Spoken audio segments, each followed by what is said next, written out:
Apo. Hello. Taga saan kayo? Taga Lucena po, Quezon Province. Quezon Province. Ano bang sakit mo? Yan po, 3 weeks na po ako hindi makatulog ng ayos. 3 weeks hindi makatulog ng maayos. Adi yung ulo mo laging sumasakit. Hilo po ako. Nahilo, ulo, masakit din. Nahilo. Diyan sa may batok. Ano pa? Pag minsan po nakakirito ng aking dibdib. Masakit yung dibdib mo. Nakakirot po. Kumikirot dibdib. Alin yung mataas na hililit mo? Kaliwa po. Kaliwa po. Kaliwa o kanan? Kaliwa? Kaliwa po. Kaliwa ba? Opo. Sige. Pag natanggal na yung kulam mo, babalik sa normal yung hililit mo. Ibig sabihin, tanggal na yung kulam. Ang kaliwa kasi, kulam ng mga espiritu yan o kulam ng mga engkanto. Mga itim. Pero yan, yun sa'yo, may tao yan. Bali yung tao ang nag-uutos sa masamang espiritu para bigyan ka ng sakit. Yun ay kulam. Wala ka bang nakaaway na tao? Wala naman po kayo dun. Wala. Sige lang. Basta ngayon, pag nagamot na kita, papantay ang hililit mo, babalik sa normal yan. Tapos mabaklas na yung kulam mo, pero yung mga sugat sa dibdib mo, sa batok mo, after 2 weeks pa bago mawala lahat ang sugat sa spiritual, ha? Pero yung kulam, tanggal automatic yan, tapos makakatulog ka ng maayos mamaya, no? Yung sa buhok mo, yung nakatira sa buhok mo, marami kasi nakikita ko dyan, mga pangit ang mukha, matatanggalin yan sa oil pag ano. Mamamatay yan ngayon, tapos yung oil, pag nabis ko yung oil, ipahid mo sa buhok mo, mamamatay lahat yung mga elemento nga nandyan sa buhok mo, nandyan nakatira, maraming pangit yung mukha. Makikita ko kasi yan. Sige. Papatayin ko lahat yung mga espiritu ng gambala sa'yo. Hindi ka ba nag-inom ng alak? Madalang, nag-iinom po, madalang po. Wag ka mo nang uminom ha, bali 2 weeks. O kaya mo, wag mo nang uminom na bali 1 month para mga 1 buwan para tuloy-tuloy yung gamutan, no? Tuloy-tuloy yung paggamot. Kasi pag uminom tayo, aalis yung dasal sa katawan natin, yung dasal ng Diyos. Kasi ayaw nang mabaho ang katawan, no?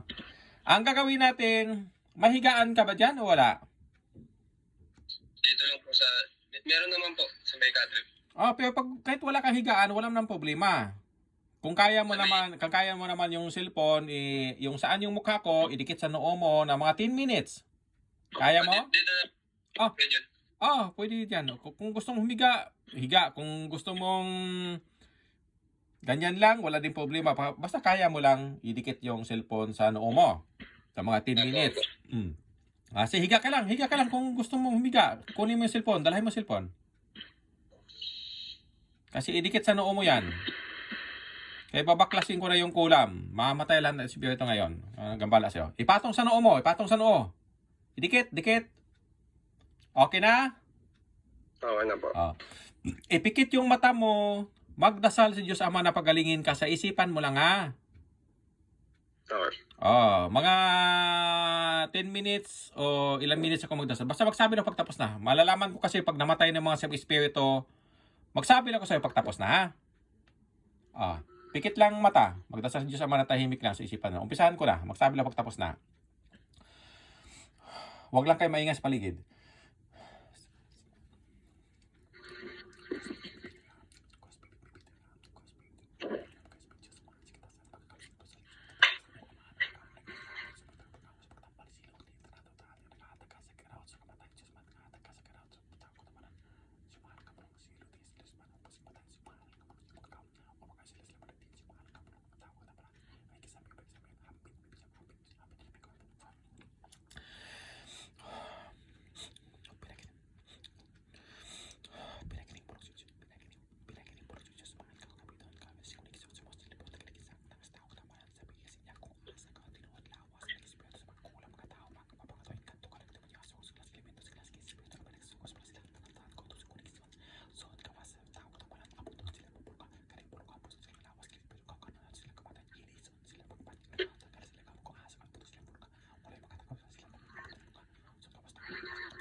okay na, tapos na.